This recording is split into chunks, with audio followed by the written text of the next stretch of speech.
Hello. नमस्कार प्यारे साथियों। मैं राघव आपका हार्दिक स्वागत करते हैं एग्जाम टारगेट ऑनलाइन प्लेटफॉर्म में। कैसे हो सभी लोग? आई होप सभी लोग बहुत अच्छे होंगे और पढ़ाई संबंधी कार्य भी बहुत अच्छे से कर रहे होंगे।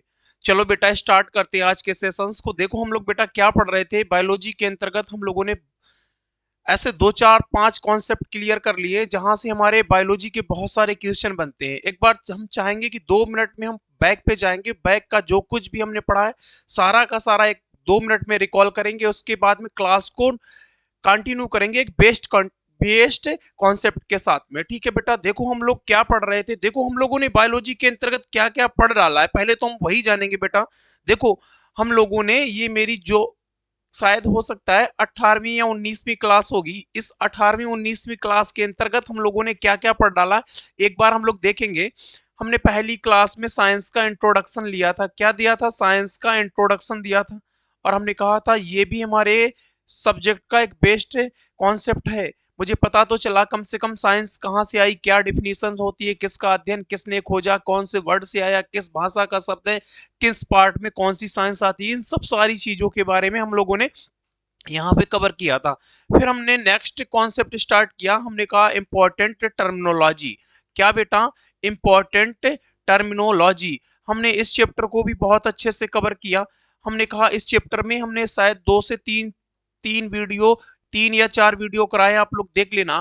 बहुत इंपॉर्टेंट चैप्टर है। इस पूरी की पूरी बायोलॉजी का ये चैप्टर बैकबोन है। इसके बाद हमने बेटा सेल्स को स्टार्ट किया।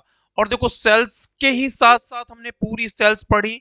यहीं पे हमने लवक को भी पढ़ा, यहीं पे हमने प्रकाश संश्लेषण को पढ़ा, यहीं पे हमने डीएनए और आरएनए को पढ़ा, यहीं पे हमने डीएनए और आरएनए को पढ़ा, यहीं पे हमने गुणसूत्र को भी बहुत अच्छे से कवर कर लिया। क्रोमोसोम्स बोले तो गुणसूत्र को भी हम लोगों ने यहीं पे बहुत अच्छे से कवर कर लिया। उसके बाद में बेटा फिर हम लोगों ने हमने कहा फिर हमने एक चैप्टर स्टार्ट किया जिसका नाम है पोषक तत्व। क्या नाम है बेटा? पोषक तत्व। हमने क्या किया, इस पोषक तत्व चैप्टर के अंतर्गत हम लोगों ने 5 कॉन्सेप्ट क्लियर किए। हमने कार्बोहाइड्रेट्स को पढ़ा, हमने वसा को पढ़ा, हमने प्रोटीन को पढ़ा, हमने विटामिन को भी बहुत अच्छे से यहीं पे खत्म किया। और विटामिन को खत्म करने के बाद हमने बेटा यहीं पे ही खनिज लवण, किसको? खनिज लवण, खनिज लवण और बेटा जल को भी हमने यहीं पे खत्म किया। तो इस तरीके से हमने ये जो जितनी भी पिछली क्लासेस बायोलॉजी की हुई हैं, इस बायोलॉजी की पिछली क्लासेस में हम लोगों ने इतने सारे कॉन्सेप्ट बहुत अच्छे लेवल पे खत्म कर चुके हैं। देखो हमने कहा था पूरी बायोलॉजी पढ़ना एक समूचे शरीर का निर्माण करना, एक पूरे बायोलॉजी पढ़ना एक समूचे शरीर का निर्माण करना। हम लोग निर्माण इसका कर रहे हैं तो हमने कहा कि ये समूचे शरीर का निर्माण, एक शरीर का निर्माण किससे होता है? छोटी छोटी कोशिकाओं से होता है। इस बात को किसने बताया? स्लाइडन और स्वान ने बताया। तो हमें पता है कि शरीर का निर्माण करना है तो हमने कहा छोटी छोटी कोशिकाओं से मिलकर हमारे शरीर का निर्माण होता है। तो सारे के सारे सेल्स हमने, सारे के सारे सेल्स को हमने पढ़ के क्या किया? एक शरीर का निर्माण किया। अब हमने कहा अगर इसका निर्माण हो चुका है तो जाहिर सी बात है इसको खाना चाहिए। तो खाने के रूप में हमने इसको कार्बोहाइड्रेट्स दे दिया, वसा दे दिया, प्रोटीन दे दिया, विटामिन दे दिया। तो इस तरीके से बेटा क्या हुआ, हमने यहाँ पे इसको खाना भी दे दिया है। तो अब जाहिर सी बात है अगर इसने खाना खाया होगा बेटा तो अब ये खाना को पचाएगा भी। तो देखो बड़ा ही बेस्ट सीक्वेंस के साथ चल रहे हैं हम। हमने ये नहीं किया कि सीधा डालो सेल्स, हमने पहले ये पढ़ाया फिर ये पढ़ाया फिर ये पढ़ाया फिर ये पढ़ाया। हम निर्माण इसका कर रहे हैं। तो देखो छोटी छोटी कोशिकाओं से मिलकर हमने शरीर का निर्माण कर लिया। अगर शरीर का निर्माण कर लिया है तो शरीर को चाहिए भोजन, तो हमने भोजन भी उसको दे दिया।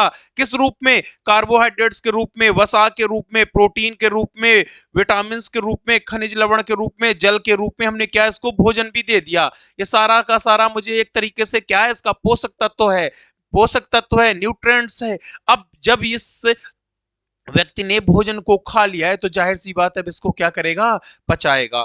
तो आज का जो हमारा नेक्स्ट कॉन्सेप्ट होगा बेटा वो होगा पचाने से रिलेटेड। तो हम लोग लगाएंगे हेडिंग पाचन तंत्र, लगाएंगे हेडिंग पाचन तंत्र। देखो पाचन तंत्र पढ़ लेंगे, जब पाचन हो जाएगा तो जाहिर सी बात है फिर हम उसमें जानेंगे किस अंग ने इस पाचन की क्रिया को करने के लिए किस अंग का रोल रहा है, तो हम ऐसे बहुत सारे ऑर्गन्स पढ़ेंगे। ऐसे ही सीक्वेंस में पढ़ते हुए चलेंगे और धीरे धीरे पूरी की पूरी हम लोग बायोलॉजी बहुत अच्छे लेवल पे खत्म कर लेंगे। तो आज का हमारा जो कॉन्सेप्ट बेटा वो क्या है, पाचन तंत्र। क्या है, पाचन तंत्र, जिसको हम लोग कहते हैं डाइजेस्टिव सिस्टम। क्या कहते हैं बेटा, डाइजेस्टिव सिस्टम। ठीक है, चलो लगाओ हेडिंग पाचन तंत्र। पाचन तंत्र बोले तो डाइजेस्टिव सिस्टम। ठीक है, एक एक करके पॉइंट हम लोग बहुत अच्छे से कवर करेंगे। पाचन तंत्र बोले तो डाइजेस्टिव सिस्टम। हमने कहा सबसे पहला पॉइंट हमारा यही बनेगा कि भाई मुझे ये बताओ, इस मानव शरीर के अंदर मनुष्य में पाचन की प्रक्रिया कहाँ होती है। मनुष्य में पाचन की प्रक्रिया कहाँ होती है, तो हमारे शरीर के अंदर होती है। हमारे शरीर के अंदर होती है, इसीलिए हम क्या कहते हैं, इस मानव को क्या कहते हैं, होलोजोइक प्राणी कहते हैं। क्या कहते हैं बेटा, होलोजोइक प्राणी कहते हैं। तो लिखेंगे बेटा, पहला पॉइंट लिखेंगे कि पहला पॉइंट ही लिखेंगे बेटा, पहला ही पॉइंट लिखेंगे कि मानव शरीर का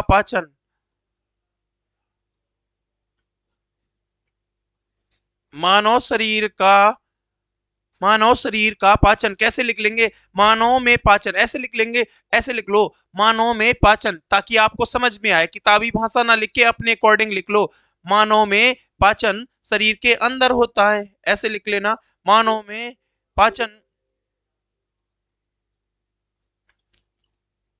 मानव में पाचन की प्रक्रिया मानव में पाचन की प्रक्रिया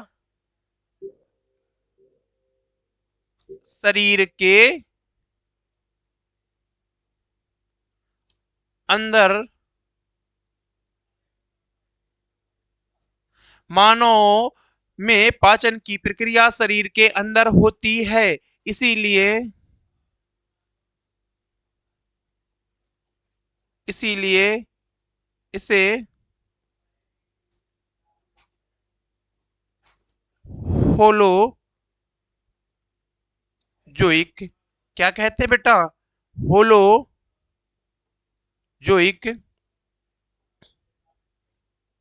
प्राणी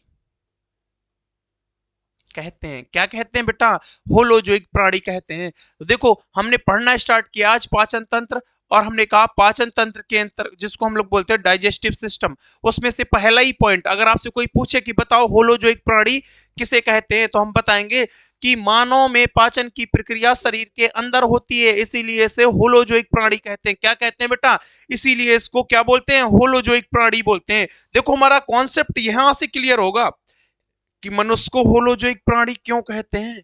तो हमारा उत्तर होगा कि मनुष्य में पाचन की प्रक्रिया शरीर के अंदर होती है। कहाँ होती है बेटा, शरीर के अंदर होती है, इसीलिए इसको क्या कहते हैं, होलोजोइक प्राणी कहते हैं। क्या कहते हैं बेटा, इसीलिए इसको होलोजोइक प्राणी कहते हैं। तो देखो, पहला कॉन्सेप्ट हमारा यहां से क्लियर हुआ। अब बेटा देखो, अब हम लोग क्या करेंगे, एक छोटा सा नहीं, एक पूरे छोटा सा बोले या कैसा भी बोले, देखो फिगर हम चाहे तो स्लाइड लगा के आपको समझा सकते हैं, लेकिन हम ऐसा नहीं करने वाले हैं बेटा। हम अपने हाथों से फिगर बनाएंगे और आप लोग भी वही करोगे जो मैं कर रहा हूं। आप लोग भी ऐसे ही फिगर बनाओगे। देखो, फिगर डजंट मैटर कैसा बन रहा है, अच्छा बन रहा है, खराब बन रहा है, वहां से मुझे अवार्ड नंबर नहीं मिलने हैं। हमें चीजें समझ आनी चाहिए। चीजें समझने के लिए मुझे क्या करना होगा, फिगर कैसा भी बन जाए कोई फर्क नहीं पड़ता है, बस फिगर के पॉइंट्स मुझे समझ आने चाहिए कि यहाँ पे फिगर्स में इसको क्या नाम दिया जा रहा है, इसको क्या नाम दिया जा रहा है, भोजन कहाँ से एंट्री कर रहा है, कहाँ से होता हुआ कैसे बॉडी के अंदर एंटर कर रहा है, किस पार्ट से होकर गुजर रहा है, किस पार्ट से बॉडी से बाहर निकलेगा। इन सब चीजों को देखो, जिसने इस फिगर को समझ लिया, जहां तक कि मेरी उम्मीद है कि जिसने इस फिगर को बहुत अच्छे से समझ लिया, उसको पाचन तंत्र के अंदर मुझे नहीं लगता है कुछ पढ़ना पड़ेगा। देखो, पाचन तंत्र को भी हम 2-3 पार्ट्स में डिवाइड करेंगे, हो सकता है 2-3 क्लासेस हो जाएं, बट आपको बहुत अच्छे से समझ आ जाएगा। और हर एग्जाम में यहां से क्वेश्चन भी बेटा बहुत अच्छे से बनते हैं। तो हम चाहेंगे इसको बेहतरीन तरीके से धीरे धीरे एक छोटे छोटे फॉर्मेट में बहुत अच्छे तरीके से समझते हुए चलेंगे। तो एक फिगर बनाएंगे और सभी आप लोग भी ऐसे ही फिगर बनाओगे, ठीक है। फिगर डजंट मैटर कैसा बन रहा है, अच्छा है, खराब है, कोई फर्क नहीं पड़ता। ठीक है, हमने पहले भी कहा कि फिगर से मुझे कोई लेना देना नहीं है। फिगर सिर्फ हमारा क्या है, फिगर सिर्फ हमारा समझने का उद्देश्य, कि फिगर से हमें चीजें समझ आ जाएंगी। फिगर से हमें क्या, फिगर से बेटा हमें चीजें समझ आ जाएंगी। ठीक है, चलो तो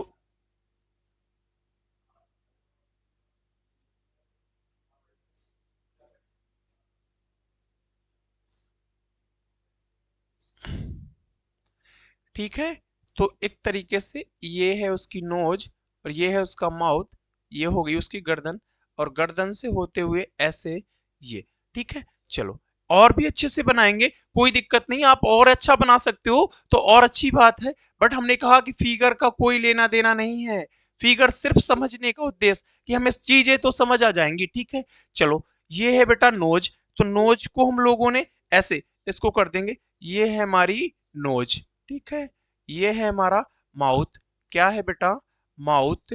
और हमने कहा क्या है ये है हमारा माउथ।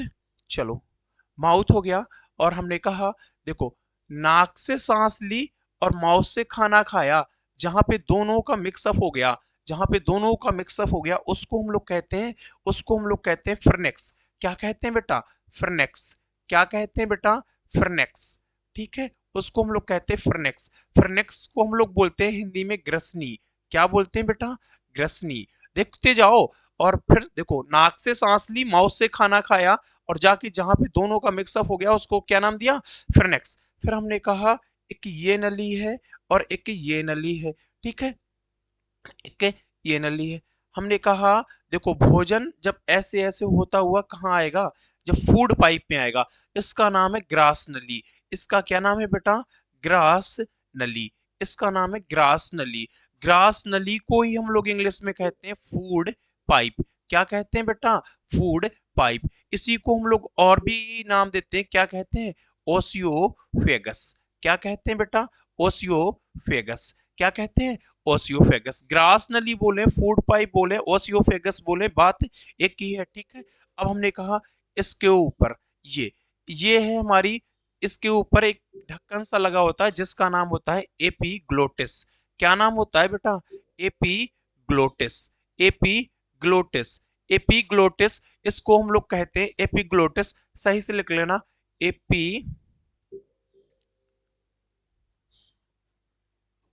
एपिग्लोटिस। इसको हम लोग, ये क्या है एपिग्लोटिस, तो हमने बताया ये श्वास नली के ऊपर ढक्कन सा लगा है, इसका नाम एपिग्लोटिस है।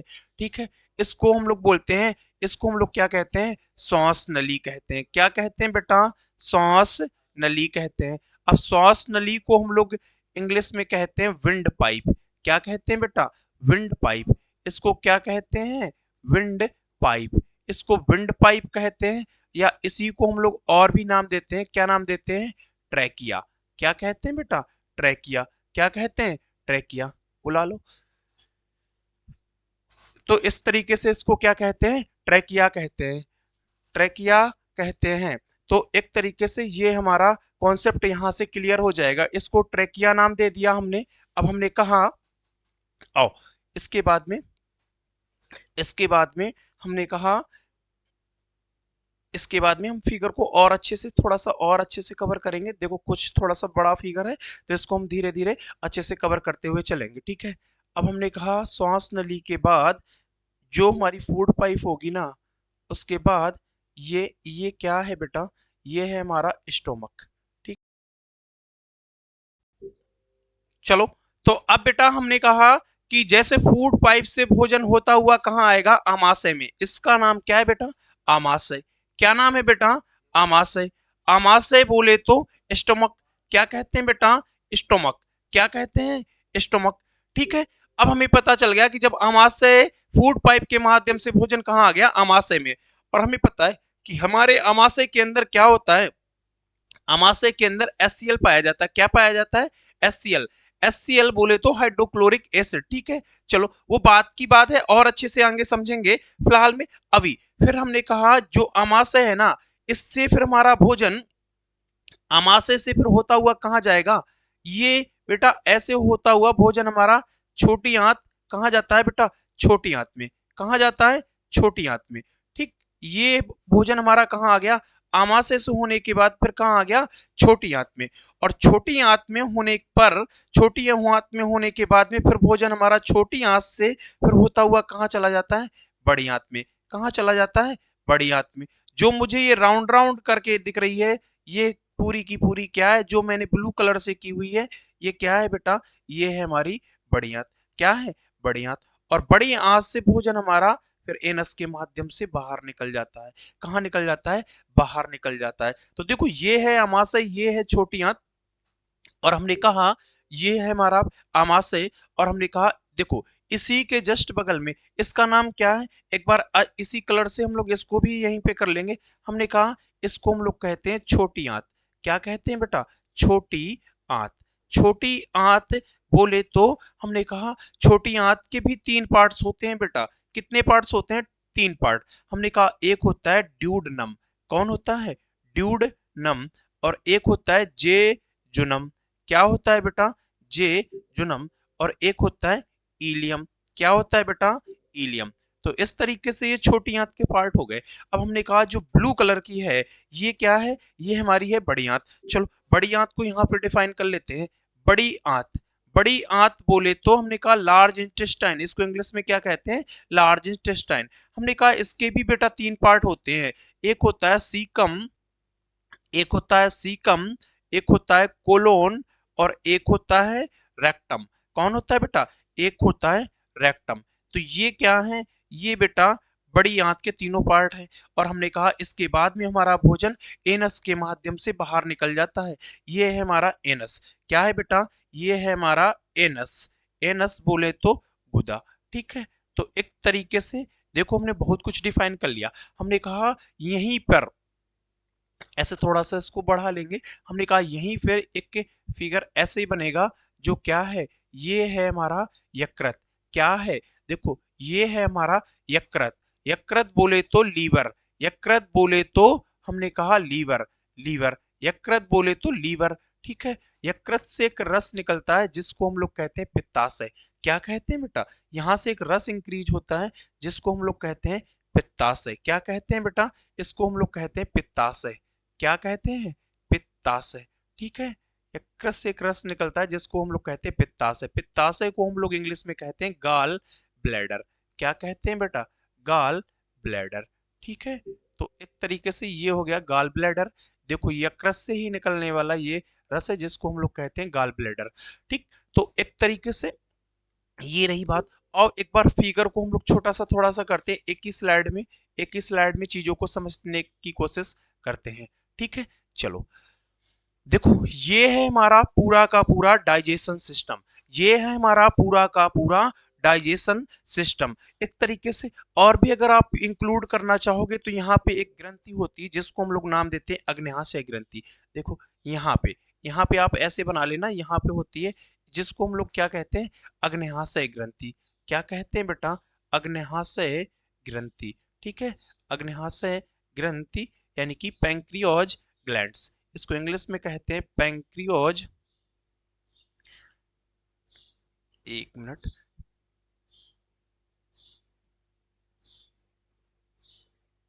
Pancreas glands. ठीक है। तो एक तरीके से ये ग्रंथि यहाँ पे पाई जाती है जिसका नाम है अग्न्याशय ग्रंथि। ठीक है। अमाशय के नीचे अग्न्याशय ग्रंथि, छोटी आंत के तीनों पार्ट, ड्यूडनम, जज। इसी का दूसरा नाम, इसी का दूसरा नाम बेटा होता है, इसी को हम लोग ऑब्लिक में और भी लिख लेंगे, इसी को हम लोग कहते हैं ग्रहणी। क्या कहते हैं बेटा, ग्रहणी भी कहते हैं। ड्यूडनम को ही हम लोग कहते हैं ग्रहणी। क्या कहते हैं, ग्रहणी। ठीक। तो एक तरीके से ये है हमारा पूरा का पूरा डाइजेशन सिस्टम। और ऐसे भोजन हमारी बॉडी में, देखो यहां से भोजन हमारा एंट्री कर रहा है, माउथ से खाना खाया, नाक से सांस ली, और जहां पे दोनों का मिलाप हुआ इसको हमने कहा, इसको क्या कहते हैं, फ्रिनेक्स। फ्रिनेक्स बोले तो ग्रसनी। क्या बोलते हैं, फ्रिनेक्स बोले तो ग्रसनी। हमने कहा कि जो भोजन हमारा जैसे ही फूड पाइप से एंट्री करता हुआ कहाँ आएगा, आमाशय में। आमाशय में। और आमाशय में हमें पता है हमारी आमाशय के अंदर क्या पाया जाता है, HCl। क्या पाया जाता है बेटा, HCl पाया जाता है। तो एक तरीके से ये हमारा HCl होता है, और HCl को जब भरपूर मात्रा में, जब HCl पे काम नहीं किया जाएगा तो HCl जो कहते हैं ना, समय के अनुसार अगर भोजन नहीं खाया या कोई भी वर्क नहीं किया तो HCl क्या करेगा, हमारे पेट की बॉडी से टकराएगा, वापस आएगा, टकराएगा, वापस आएगा, और ये क्या करेगा, हमारी बॉडी के अंदर उथल पुथल पैदा करेगा। तो एक तरीके से ये हमारा पूरा का पूरा सेटअप काहे का है बेटा, डाइजेशन सिस्टम है। क्या है, पूरा का पूरा डाइजेशन सिस्टम है। एक बार सभी बच्चे एक बार बहुत अच्छे से देखेंगे, उसके बाद में फिर धीरे धीरे चीजों को समझने की कोशिश करेंगे। हमने कहा नोज से सांस लिया, माउथ से खाना खाया, दोनों का जहां पे मिलाप हुआ उसको हम लोग कहते हैं फ्रिनेक्स। हमने कहा कि भोजन फ्रिनेक्स के माध्यम से होता हुआ, फ्रिनेक्स से कहा जाएगा फूड पाइप में, और फूड पाइप के बाद में भोजन HCl में पहुंचेगा, HCl से छोटी आंत में पहुंचेगा, छोटी आंत से बड़ी आंत में पहुंचेगा, और बड़ी आंत से बेटा फिर एनस के माध्यम से ये भोजन हमारा बाहर निकल जाएगा। तो ये एक तरीके से पूरा का पूरा पाचन का क्रम है।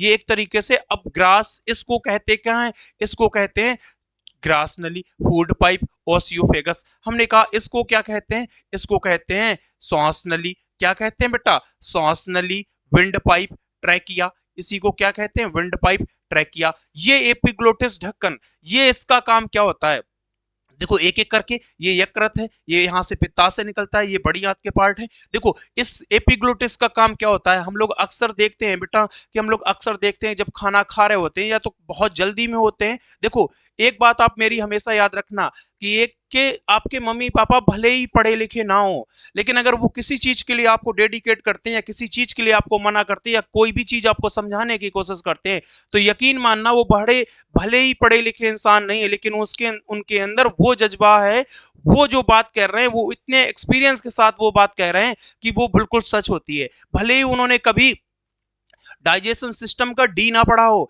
कभी पाचन तंत्र का पा ना पढ़ा हो, लेकिन उनको इतने बहुत अच्छे से पता है। और अक्सर हम लोग अपने जीवन में इन चीजों को बहुत अच्छे से देखते भी आ रहे हैं और देखते हैं कि अक्सर जब खाना खा रहे होते हैं तो मम्मी यही कहती हैं, बेटा आराम से खाना खा लो, थोड़ी देर में चले जाओगे कोई दिक्कत नहीं है। या फोन चला रहे होते तो मम्मा इसीलिए मना करती है, बेटा फोन बाद में चला लेना, पहले खाना खा लो।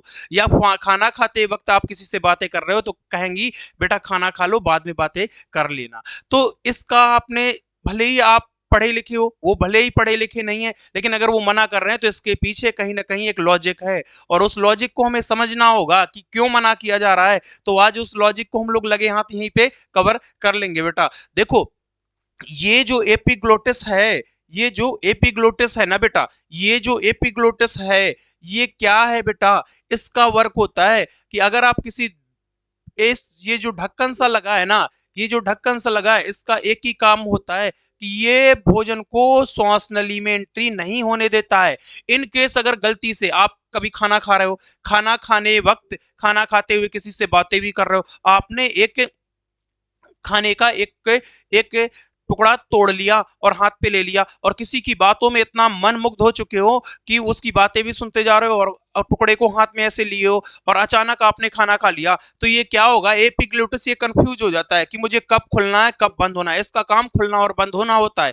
अब ये कंफ्यूज हो जाता है और ये खुला का खुला रह जाता है, और आपका भोजन फूड पाइप में ना जाके श्वास नली में चला जाता है। तो हम लोग अक्सर देखते हैं हमें मुझे बहुत तेज फंदा लग जाना, बहुत तेज धांसा लग जाना, खांसी आना, होता है ना ऐसे हम लोगों की लाइफ में। तो जब आप ऐसे समझ जाना, जब आपको बहुत तेज फंदा लग गया, कहते नहीं नहीं आराम से खाओ, पीठ थपथपाएंगे, पानी पिलाएंगे। क्यों क्यों क्योंकि आपका भोजन, जब ऐसे सिम्टम्स आपकी बॉडी में इंक्रीज हो, बहुत तेज खांसी आने लगे, खाना खाने के दौरान बहुत तेज फंदा लग जाए, बहुत तेज धांसा लग जाए, तो आप समझ जाना आपका भोजन फूड पाइप में ना जाके कहां चला गया है, स्पिंड पाइप में चला गया है, श्वास नली में चला गया है, ट्रैकिया में चला गया है। तो देखो ये एक रीजन होता है। तो इसीलिए मना किया जाता है कि आपका भोजन फूड पाइप से होता हुआ अमाशय में जाए, अमाशय से छोटी आंत, छोटी आंत से बड़ी आंत, और बड़ी आंत से एनस, ऐसे एंट्री करना चाहिए। तो इसमें भोजन ना जाने के लिए ये एपिग्लोटिस ढक्कन क्या काम करता है, ये हमारे भोजन को श्वास नली में एंट्री नहीं होने देता है। क्या, श्वास नली में एंट्री नहीं होने देता है। तो देखो इस श्वास नली को हम लोग श्वसन के चैप्टर में बहुत अच्छे से कवर करेंगे,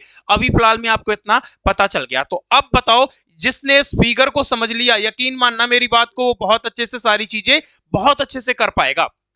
देखो बेटा कैसे कर पाएगा, हमने कहा नाक, माउथ, नोज, नोज मतलब नाक, और माउथ मतलब मुख, ठीक है, माउथ मतलब मुख, हमने कहा नाक से सांस ली, माउथ से खाना खाया, दोनों का जहां पे मिलाप हो गया उसको ग्रसनी, ग्रसनी बोले तो फ्रनेक्स। हमने कहा भोजन हमारा ग्रास नली के माध्यम से कहां पहुंचता है, अमाशय, अमाशय के बाद में छोटी आंत, छोटी आंत के बाद में बड़ी आंत, और बड़ी आंत के बाद में एनस से बाहर निकल आता है। ये बड़ी आंत है ना ब्लू ब्लू कलर की, और इसके बाद में एनस, हमारा एनस से भोजन हमारा बाहर निकल आ जाता है। इसी को हम लोग एनस, गुदा, हगटन कुछ भी कह सकते हैं, कुछ भी कह सकते हैं। बायोलॉजी है भाई, सारी चीजें हमें पढ़नी होती है और सारी चीजों को हमें बहुत अच्छे से समझना भी होता है। तो ये फिगर हमें बहुत अच्छे से समझ आ गया। तो एक तरीके से आपने अगर फिगर समझ लिया है तो आप बहुत अच्छे से इसका पाचन का क्रम बता ले जाओगे। और हर बार नहीं, कई एग्जाम्स में यही पूछा है कि क्या होता है पाचन का क्रम। तो अगर ये फिगर समझ आ गया है तो हम लोग आगे बढ़ जाएंगे। पहले एक बार थोड़ा सा देखो, ये नाक, सांस, माउथ से भोजन खाया और नाक से सांस ली, दोनों का जहां पे मिलाप हो गया उसको फ्रनेक्स। हमने कहा भोजन धीरे धीरे एंट्री करता हुआ कहां आएगा, ग्रास नली के माध्यम से, फूड पाइप के माध्यम से, ओसियोफेगस के माध्यम से, कहां, पेट में। पेट बोले तो आमाशय। हमने कहा इसके बाद में आमाशय से भोजन हमारा छोटी आंत, छोटी आंत के पहले पार्ट ड्यूडनम, जेजुनम, इलियम, इसके बाद बड़ी आंत, इसके बाद बड़ी आंत, यहां से बड़ी आंत स्टार्ट हुई, बड़ी आंत में कहां, सीकम, कोलोन, रेक्टम, उसके बाद में एनस से बाहर निकल आएगा। ये यकृत है, इससे पित्ताशय निकलता है। हमने कहा श्वास नली है, विंड पाइप, ट्रैकिया बोलते हैं। एपिग्लोटिस का काम होता है भोजन को श्वास नली में एंट्री ना होने देना। खांसी, धासा, ऐसे फंदे टाइप्स के कार्य हो तो समझ जाना आपका भोजन श्वास नली में ना जाके कहां चला गया है, विंड पाइप में। फूड पाइप में ना जाके बेटा कहां चला गया है, विंड पाइप में चला गया है। तो अब अगर हम लिखाना चाहें, अब हम लिखाना चाहें पाचन का क्रम, क्या बेटा, पाचन का क्रम, तो मुझे उम्मीद है कि आपको जरा भी परेशानी नहीं होनी चाहिए, आप बहुत अच्छे से लिख पाओगे कि क्या होता है पाचन का क्रम। सबसे पहले मुख गुहा, सबसे पहले मुख गुहा, ठीक है। मुख गुहा के बाद में भोजन कहां जाएगा, देखो मुख गुहा के बाद में भोजन कहां जाएगा, देखो बेटा मुख गुहा के बाद में भोजन कहां जाएगा, बोलो एक बार और आओ। मुख गुहा के बाद में देखो, मुख गुहा के बाद में कहां आएगा, ग्रसनी। तो ऐसे देख देख के आप लोग अच्छे से करोगे। मुख गुहा के बाद में भोजन कहां जाएगा, ग्रसनी। और ग्रसनी के बाद भोजन बेटा कहां जाएगा, बोलो कहां जाएगा, ग्रास नली। कहां जाएगा बेटा, ग्रास नली। और ग्रास नली के बाद भोजन कहां जाएगा, आप बहुत अच्छे से फिगर अगर जिसने समझ लिया है तो बहुत अच्छे से बता पा रहा होगा, आमाशय। और आमाशय के बाद में भोजन कहां जाएगा बेटा, बोलो छोटी आंत। कहां जाएगा, छोटी आंत। और छोटी आंत के बाद में, छोटी आंत के तीनों पार्ट्स में कौन कौन से तीनों पार्ट्स, एक है ड्यूडनम, एक है ड्यूडनम, जिसको हम लोग नाम देते हैं ग्रहणी। क्या कहते हैं, इसी को हम लोग कहते हैं ग्रहणी। और हमने कहा एक है जे जुनम, क्या नाम है बेटा, जे जुनम। और हमने कहा एक है बेटा इलियम, क्या है बेटा, इलियम, ठीक है। तो ये हो गए छोटी आंत। अब छोटी आंत के बाद भोजन कहां जाएगा, तो हम बताएंगे बेटा बड़ी आंत। कहां जाएगा, बड़ी आंत। अब बड़ी आंत के भी तीन पार्ट हैं बेटा, कौन कौन से तीन पार्ट हैं, तो बड़ी आंत के तीनों पार्ट लिखेंगे, सीकम, कोलोन और रेक्टम, और रेक्टम, और रेक्टम, ठीक है। और इसके बाद में भोजन हमारा एनस के माध्यम से बाहर निकल जाएगा, एनस के माध्यम से, एनस बोले तो गूदा, और गूदा के माध्यम से भोजन हमारा बाहर निकल जाएगा। तो ये है बेटा पूरा का पूरा पाचन का क्रम। क्या है, ये है पूरे के पूरे। मुख गुहा बोले तो ओरल कैविटी, इसी को हम लोग क्या कहते हैं, ओरल कैविटी। क्या कहते हैं, ओरल कैविटी। ग्रसनी को हम लोग क्या बोलते हैं, फ्रनेक्स बोलते हैं। क्या बोलते हैं बेटा, फ्रनेक्स बोलते हैं। क्या बोलते हैं, फ्रनेक्स। ग्रास नली को हम लोग क्या बोलते हैं, फूड पाइप बोलते हैं। क्या बोलते हैं बेटा, फूड पाइप। आमाशय को हम लोग क्या कहते हैं, स्टोमक कहते हैं, ठीक है। चलो छोटी आंत को हम लोग क्या कहते हैं, स्मॉल इंटेस्टाइन कहते हैं। क्या कहते हैं बेटा, स्मॉल इंटेस्टाइन कहते हैं। और बड़ी आंत को हम लोग क्या कहते हैं, लार्ज इंटेस्टाइन कहते हैं। क्या कहते हैं बेटा, लार्ज इंटेस्टाइन कहते हैं, ठीक है। चलो, और इसके बाद में एनस, एनस बोले तो गुदा, ठीक है। तो ये क्या रहा बेटा, ये क्या हमने पढ़ लिया अभी। और देखो ये कैसे हम बता पाए, आपको बहुत अच्छे से समझ आ रहा होगा कि हमने एक फिगर को देखा और फिगर से हमने सारी चीजें बहुत अच्छे से समझ ली। कैसे समझ ली, हमने कहा मुख गुहा सबसे पहले, उसके बाद ग्रसनी, उसके बाद ग्रास नली, फिर आमाशय, फिर छोटी आंत, फिर बड़ी आंत और फिर उसके बाद में एनस से बाहर। छोटी आंत में जब भोजन आएगा तो सबसे पहले कहाँ, ड्यूडनम, उसके बाद जेजुनम, उसके बाद इलियम, फिर बड़ी आंत आएगा, बड़ी आंत में सीकम, कोलोन, रेक्टम और उसके बाद एनस के माध्यम से भोजन हमारा बाहर निकल जाएगा। तो यहाँ पे बेटा हमें क्या समझ आया, बेटा हमने यहाँ पे बहुत अच्छे से एक चीज समझ ली कि ये क्या है और ये क्या करेगा। एग्जामिनर क्या करता है आपको हम ये भी बता दे रहे हैं लगे हाथ। हमने कहा एग्जामिनर क्या करेगा, कहीं जेजुनम को ऊपर करेगा, ड्यूडनम को नीचे करेगा, इलियम को बीच में करेगा और ड्यूडनम को नीचे करेगा, सीकम को ऊपर करेगा, कोलोन को नीचे करेगा। ऐसे बेटा क्या करेगा, ये हमने रेक्टम को ऊपर करेगा। यही चेंज मेंज करता रहेगा, कुछ नहीं करेगा बेटा, इसी चेंज मेंज करता रहता है और इसी चेंज मेंज में आप कंफ्यूज हो जाओगे। तो देखो जिसने फिगर को समझ लिया, जिसने फिगर को समझ लिया यानी कि उसने सब कुछ समझ लिया। कैसे समझ लिया, देखो यही हमने किया है और कुछ नहीं किया है, कुछ भी एक्स्ट्रा नहीं डाला। देखो मुगुहा, फ्रनेक्स, ग्रास नली, छोटी आंत और ग्रास नली के बाद अमाशय, छोटी आंत, छोटी आंत के बाद बड़ी आंत और बड़ी आंत के बाद में एनस।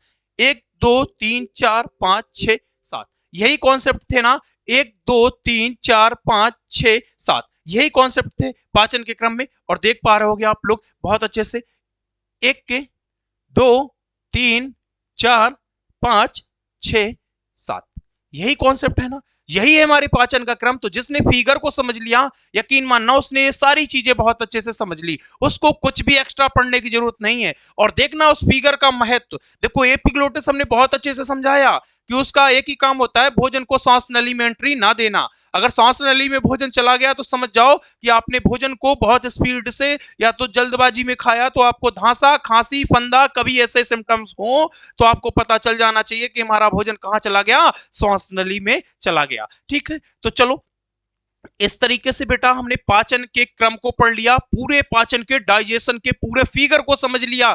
क्या होती है छोटी आंत, कितने पार्ट्स होते हैं, क्या होती है बड़ी आंत, कितने पार्ट्स होते हैं, आमाशय को क्या बोलते हैं, ग्रास नली को क्या बोलते हैं, फूड पाइप कहते हैं, ओसियोफेगस कहते हैं, श्वास नली को क्या कहते हैं, विंड पाइप कहते हैं, ट्रैकिया कहते हैं, ग्रसनी किसको कहते हैं, ओरल कैविटी किसको कहते हैं। इन सारी चीजों पे हम लोगों ने बहुत अच्छे से चर्चा बेटा कर ली। चलो अब हम लोग क्या करते हैं, अब हम लोग एक हेडिंग लगाएंगे, आहार नाल। क्या है बेटा, अब हम लोग एक हेडिंग लगाने जा रहे हैं जिसका नाम है आहार नाल।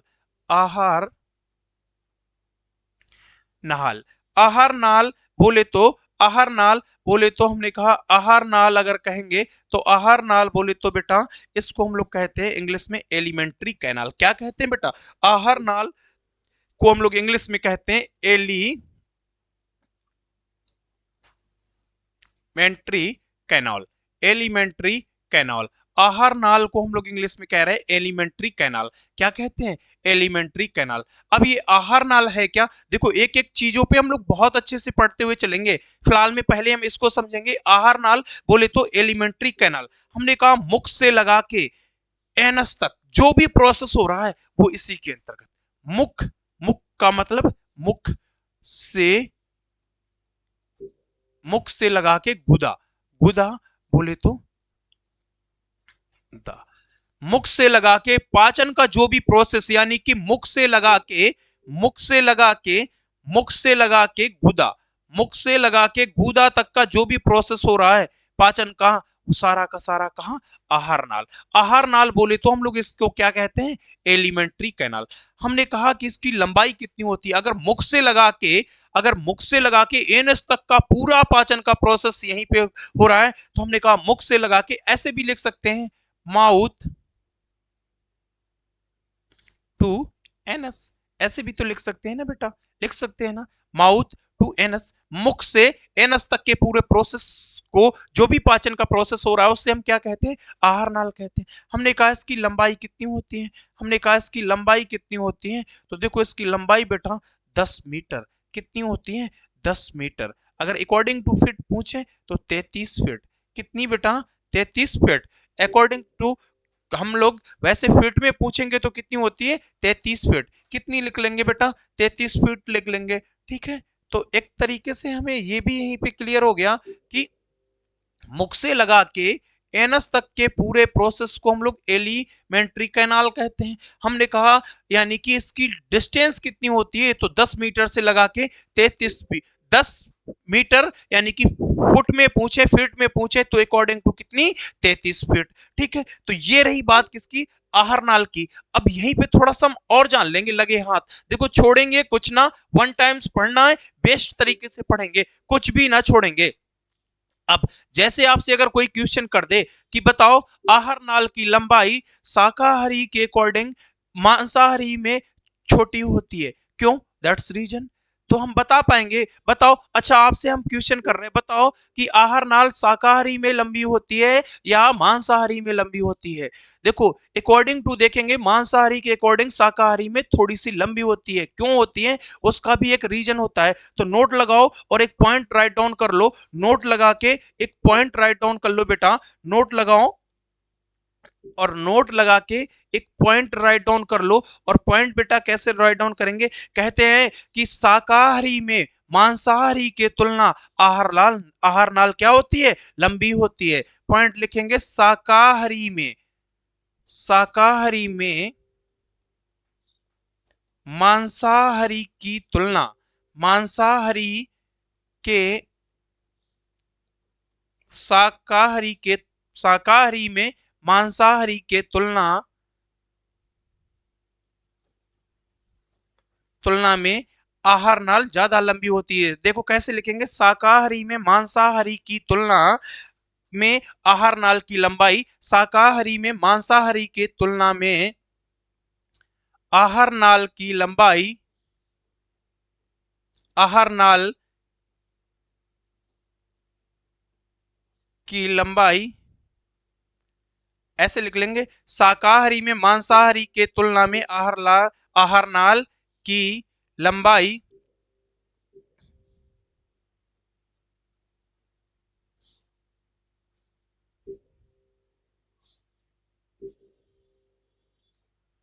अधिक होती है। इसको डिफाइन भी कर लेंगे, इसको डिफाइन भी कर लेंगे। हमने पॉइंट डलाया कि शाकाहारी में मांसाहारी के तुलना में आहारनाल की लंबाई अधिक होती है। यानी कि देखो जैसे शाकाहारी, शाकाहारी के लिए एक ये पत्ता है कोई, एक ये पत्ता है, एक ये पत्ता है, ठीक है। और हमने कहा मांसाहारी के लिए ये कोई मांस का टुकड़ा है। आप ऐसे मान लो ये कोई मांस का टुकड़ा है, ये कोई मांस का टुकड़ा है, क्या है बेटा, ये कोई मांस का टुकड़ा है, ठीक है। और ये एक पत्ता है, क्या है बेटा, ये एक पत्ता है।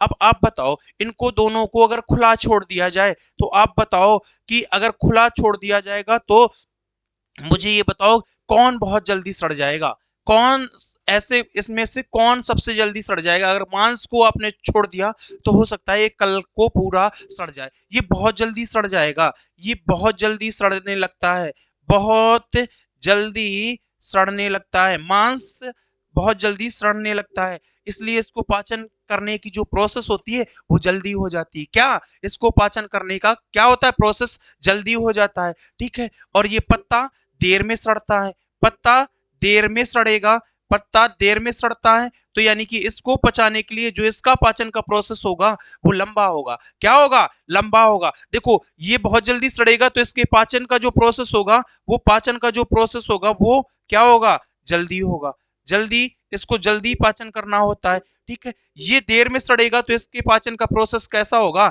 इसके जो पाचन का प्रोसेस होगा, इसके जो पाचन का प्रोसेस होगा वो कैसे होगा बेटा, देर में। देर में मतलब, देर मतलब लंबा चलेगा, यानी कि कैसा, लंबा। तो देखो शाकाहारी, इसीलिए शाकाहारी में मांसाहारी की तुलना में आहारनाल लंबी होती है, क्या होती है, लंबी होती है। शाकाहारी में मांसाहारी की तुलना में आहारनाल लंबी होती है, क्योंकि पत्ते को सड़ने में, मांस के अकॉर्डिंग अगर पत्ते को सड़ने में अधिक समय लगता है, पत्ता देर में सड़ता है, इसीलिए ये क्या है। देखो कंटेंट अच्छा लगे तो आप लोग एक लाइक जरूर डालना, क्यों डालना, आपको समझ आ रहा होगा। हमने जब जब पढ़ाना स्टार्ट किया तब तक हमने बच्चों के लिए बेस्ट कंटेंट ही ला के लाए हैं। ऐसा लगता है कि मुझे ये लगता है कि आप लोगों के समक्ष हम लोग अपना 100% से भी अपर दे दें। देखो हमने बताया आहारनाल, एलिमेंट्री कलान, हमने कहा मुख से गुदा तक, माउस से एनस तक के पूरे प्रोसेस को हम लोग कहते हैं आहार नाल। हमने कहा इसकी लंबाई कितनी होती है, तो हमने बताया बेटा इसकी लंबाई कितनी होती है, तो हमने कहा 10 मीटर। अगर मीटर में पूछेंगे तो 10 मीटर, अगर फीट में पूछेंगे तो 33 फीट। हमने कहा कि एक नोट डाला, और ये पॉइंट कई बार पूछा है कि शाकाहारी में मांसाहारी के तुलना में आहार नाल लंबी होती है। आहार नाल क्या अधिक लंबी अधिक होती है, ठीक है। शाकाहारी में मांसाहारी के तुलना में आहार नाल की लंबाई अधिक होती है। क्या आहार नाल की लंबाई अधिक होती है। हमने देखो ये पत्ता, तो ये किसकी श्रेणी में आएगा, शाकाहारी की श्रेणी में आएगा। किसकी, पत्ता शाकाहारी की, और ये मांस का टुकड़ा किसकी, मांसाहारी की श्रेणी में आएगा, मांसाहारी की श्रेणी में आएगा। अब हमने कहा मांस का टुकड़ा बहुत जल्दी, अगर दोनों को खुला छोड़ दिया जाए तो ये बहुत जल्दी सड़ जाएगा बेटा। तो इस यानी कि इसके पाचन का जो प्रोसेस होगा, ये आज अगर छोड़ दिया जाए तो हो सकता है कल को पूरा सड़ जाए। इसलिए अगर इसको खाना होगा, अगर इसको खाएंगे तो इसको बहुत जल्दी पचाना पड़ता है। यानी कि आहार नाल क्या करेगा, इसको बहुत जल्दी पचा लेगा। बहुत जल्दी मतलब बहुत कम समय में, कम समय का मतलब आहार नाल बहुत छोटा छोटा होगा। ये देखो पत्ता जो होगा वो देर में सड़ेगा। पत्ता क्या है, देर में सड़ता है। पत्ता अगर देर में सड़ रहा है तो यानी कि इसका जब पाचन होगा तो इसके पाचन का प्रोसेस भी देर का होगा। अगर देर में सड़ेगा तो यानी कि ये जो इसका पाचन का प्रोसेस होगा वो भी देर में होगा। देर में होगा यानी कि ये लंबा चलेगा। क्या चलेगा, लंबा चलेगा। तो इसीलिए शाकाहारी मांसाहारी के तुलना में इसकी आहार नाल की लंबाई अधिक होती है। क्या होती है, अधिक होती है, ठीक है। तो एक तरीके से हमने एक ये बेस्ड कंटेंट, इतना ये एक तरीके से यूनिक ही है और रेयर है बेटा, ये रेयर है और यूनिक है। तो ये छोटी छोटी चीजें आपको जरूर नंबर दिलाएंगी। बस ऐसे ही लगे रहिए मेरे साथ और ऐसे ही सपोर्ट दिखाते रहिएगा। एक दिन आने वाला समय आपको बहुत कुछ सिखा के जाएगा कि आपने साइंस पढ़ी, राघव सर से पढ़ी, और बहुत अच्छे से आप सारी चीजों को बहुत अच्छे से कवर कर पा रहे होगे। तो देखो एक बार मेरे साथ रिकॉल करना, हमने क्या क्या पढ़ लिया। देखो सबसे पहला पॉइंट हमने आज पढ़ना स्टार्ट किया, डाइजेशन सिस्टम। हमने कहा मानव में पाचन की प्रक्रिया शरीर के अंदर होती है, शरीर के अंदर होती है, इसीलिए इसे क्या कहते हैं, होलोजोइक प्राणी कहते हैं। हमने कहा हमारे बॉडी के अंदर जो हमारे पाचन का प्रोसेस है वो कहाँ, शरीर के अंदर होता है बेटा, इसीलिए इसको क्या कहते हैं, होलोजोइक प्राणी कहते हैं। हमने नेक्स्ट कॉन्सेप्ट जाना, हमने पूरे फिगर को डिफाइन कर दिया। हमने कहा इसको अगर समझ लिया तो फिर हमें पाचन में मुझे नहीं लगता है कुछ पढ़ना होता है। मुझे सच में लगता है अगर जिसने इसको समझ लिया उसको कुछ भी एक्स्ट्रा नहीं पढ़ना पड़ेगा। हम गारंटी दिला रहे हैं। अगर उसको पता है कि माउस से भोजन खाएंगे, फिर नेक्स्ट पहुंचेगा, फिर नेक्स्ट से फूड पाइप, फूड पाइप से आमाशय, और आमाशय से छोटी आंत, छोटी आंत से बड़ी आंत, बड़ी आंत से एनस से बाहर, बाकी डाइजेशन खत्म, कुछ भी नहीं है। बाकी इनके नाम हमने ऑलरेडी आपको कवर करा ही दिए। इसके बाद हमने कहा कि पाचन का क्रम क्या होता है, मुखगुहा, ग्रसनी, ग्रासनली, आमाशय, छोटी आंत, बड़ी आंत, बड़ी आंत, छोटी आंत, बड़ी आंत, और एनस बाहर निकल गया। ठीक है, तो ये हो गया पाचन का क्रम। अब अगर वो क्या करे, ग्रास नली को पीछे कर दे और ग्रसनी को आगे कर दे, आमाशय को नीचे कर दे, छोटी आंत को ऊपर कर दे, तो हमें ये चीज कैसे पता चल जाएगी। अगर जिसके माइंड में फिगर बैठ गया है तो उसको सारी चीजें बहुत अच्छे से कवर आ रही होंगी। ठीक है, इसके बाद में बेटा नेक्स्ट हमने क्या बताया, हमने हेडिंग डलाई आहार नाल। हमने कहा आहार नाल की लंबाई कितनी होती है, 10 मीटर। फीट में पूछेंगे तो 33 फीट होती है। कितनी होती है, 33 फीट होती है। आप देख सकते हो एक सामान्य व्यक्ति की लंबाई 7 से 8 फुट, बस 6, 6.5, 7, 8 इतनी होती है ना। लेकिन ये कितनी, 33 फीट, यानी कि हमारे अंदर ये राउंड राउंड करके बैठी हुई है। क्या, आहार नाल 33 फीट होती है। मीटर में पूछे तो 10 मीटर। हमने कहा ये माउस से लगा के एनस तक का पूरा प्रोसेस जो पाचन का होता है उसको क्या कहते हैं, आहार नाल। क्या कहते हैं, आहार नाल। हमने एक यूनिक सा पॉइंट आपको यहीं पे राइट डाउन करा दिया कि मांसाहारी के अकॉर्डिंग, मांसाहारी में, शाकाहारी में मांसाहारी की तुलना में आहार नाल की लंबाई अधिक होती है। उसका रीजन भी हमने आपके समक्ष बहुत अच्छे से डिफाइन कर दिया। चलो बेटा अब हम लोग करते हैं पाचन की शुरुआत। पाचन की शुरुआत कहां से होती है, मुख्य गुहा से। मुख गुहा बोले तो ओरल कैविटी। क्या कहते हैं बेटा, ओरल कैविटी। देखो एक पार्ट में नहीं करेंगे, 2-3 पार्ट लगाएंगे, जरूर लगाएंगे। देखो छोटे छोटे पार्ट होते तो आप लोगों को ही पढ़ने में कोई दिक्कत नहीं होती है, और धीरे धीरे अगर चीजों को समझते हुए चलेंगे तो हमारा एक तरीके से बहुत अच्छे से कवर भी होता चला जाएगा। देखो एक दिन में होता नहीं है, 100 बार पता है सबको, लेकिन एक दिन जरूर हो जाता है। तो उस हम एक दिन के लिए मेहनत कर रहे हैं, जो वो वाला दिन होगा उसी के लिए हम लोग छोटे छोटे प्रयास धीरे धीरे करते हुए चले जा रहे हैं। मुख गुहा बोले तो ओरल कैविटी, मुख गुहा बोले तो ओरल कैविटी। अब बताओ यहां से बेटा क्या, यहां से हमारे पाचन की शुरुआत होती है। पाचन की शुरुआत, पाचन की शुरुआत कहां से होती है? मुख गुहा से होती है। बहुत अच्छे से सब लोग देख पा रहे हैं, पाचन की शुरुआत कहां से होती है? मुख गुहा से होती है। ये है हमारा मुख, यहीं से तो हमारा भोजन एंट्री कर रहा है। पाचन की शुरुआत कहां से होती है? मुख गुहा से होती है। पाचन की शुरुआत कहां से होती है? मुख गुहा से होती है। तो देखो फिगर अगर देख लिया तो सब कुछ आप अपने आप कर पा रहे होगे। हमने कहा अब हमारे मुख गुहा के अंदर होता क्या क्या है, तो सबको पता है हमारे मुख के अंदर जीभ होती है, जीभ होती है। हमारे मुख के अंदर दांत होते हैं। हमारे मुख के अंदर लार ग्रंथियां होती हैं। क्या होती हैं बेटा? लार ग्रंथियां होती हैं। हमारे मुख के अंदर लार ग्रंथियां होती हैं। देखो जीभ, दांत और लार ग्रंथियां। अब हमने कहा कि हमारे मुख के अंदर क्या क्या होता है, तो हमने बताया जीभ होती है, लार ग्रंथियां होती हैं और दांत होते हैं। अब जीभ को हम लोग इंग्लिश में क्या कहते हैं? टंग कहते हैं। क्या कहते हैं बेटा? जीभ को हम लोग इंग्लिश में क्या कहते हैं? टंग कहते हैं। ठीक है, चलो टीथ, इसको क्या बोलते हैं? इसको, दांत को क्या कहते हैं? टीथ कहते हैं। लार ग्रंथियों को क्या कहते हैं इंग्लिश में? सलीवा ग्लैंड्स कहते हैं। क्या कहते हैं बेटा? सलीवा ग्लैंड्स कहते हैं। ठीक है, तो ये सारे सिम्टम, ये सारे पॉइंट बेटा कहां पाए जा रहे हैं? हमारी मुख गुहा के अंदर। देखो एक एक करके, अब यहीं पे हम जीभ पढ़ेंगे, यहीं पे हम दांत को भी पढ़ेंगे, यहीं पे हम लार ग्रंथियों को भी पढ़ेंगे। सलीवा ग्लैंड्स, टीथ और टंग, ये कहां? ये हमारे मुख गुहा के अंदर पाए जाने वाले तीनों के तीनों पार्ट्स हैं। ये कहां बेटा? हमारे मुख गुहा के अंदर पाए जाने वाले तीनों के तीनों पार्ट्स हैं। जीभ पाई जाती है मुख गुहा के अंदर, दांत पाए जाते हैं मुख गुहा के अंदर, लार ग्रंथियां पाई जाती हैं मुख गुहा के अंदर। तो पाचन की शुरुआत कहां से होती है? पाचन की शुरुआत मुख गुहा से होती है। कहां से होती है? मुख गुहा से होती है। तो इस तरीके से हमने आज की क्लास में हमने पाचन की शुरुआत कर ली है। देखो हमने पहुंच गए हैं, धीरे धीरे मुख गुहा पढ़ेंगे, ग्रसनी पढ़ेंगे, ग्रास नली पढ़ेंगे, एपिग्लोटिस पढ़ेंगे, आमाशय पढ़ेंगे, यकृत पढ़ेंगे, छोटी आंत पढ़ेंगे, बड़ी आंत पढ़ेंगे। ऐसे धीरे धीरे हम लोग छोटी छोटी क्लासेस में 2 3 4 पार्ट्स में ही खत्म होगा, लेकिन खत्म होगा कोई दिक्कत नहीं, बट आपको चीजें बहुत अच्छे से समझ आनी चाहिए, वो हमारे लिए बहुत बड़ा प्लस पॉइंट है। तो देखो आज हम लोग कहां तक पहुंच गए हैं? आज हमने पहले एक तो पूरे के पूरे पाचन के प्रोसेस को समझा, पूरे फिगर को समझा, पाचन के क्रम को समझा। मनुष्य का जो पाचन है शरीर के अंदर है, होलोजोइक प्रणाली कहलाता है। हमने आहार नाल को समझ लिया और आज हमने पाचन की शुरुआत कर दी है। अब धीरे धीरे पूरा पाचन हम लोग खत्म कर लेंगे। चलो तो फिर बेटा आज अपनी क्लास को हम यहीं तक रखते हैं, मिलते हैं नेक्स्ट क्लास में। तब तक के लिए ऑल द बेस्ट। अच्छे से सभी लोग पढ़ाई करिएगा, बहुत मेहनत से पढ़ाई करिएगा। देखो क्लास का रेस्पॉन्स आप लोग अपने कमेंट्स के माध्यम से मेरे तक पहुंचा सकते हो, हम तक जाहिर कर सकते हो। देखो कमेंट्स का रिप्लाई नहीं हो पाता है बहुत ज्यादा बिजी शेड्यूल की वजह से, लेकिन धीरे धीरे के कमेंट्स का भी रिप्लाई करेंगे एक एक करके, कोई दिक्कत नहीं। आप लोग हमारे सबसे प्रिय स्टूडेंट हो, ऐसे ही क्लास का सपोर्ट्स बनाते रहिएगा और चैनल को सब्सक्राइब करिएगा, वीडियो को लाइक करिएगा और बहुत सारे अपने प्यारे दोस्तों के साथ शेयर भी करिएगा। देखो रेलवे ग्रुप डी के फॉर्म सभी ने भर दिए होंगे और जिन्होंने ना भरा होगा तो अभी 1 2 दिन में भर देंगे, तो भर दीजिएगा और बहुत बेहतरीन तरीके से बेटा पढ़ाई करिएगा।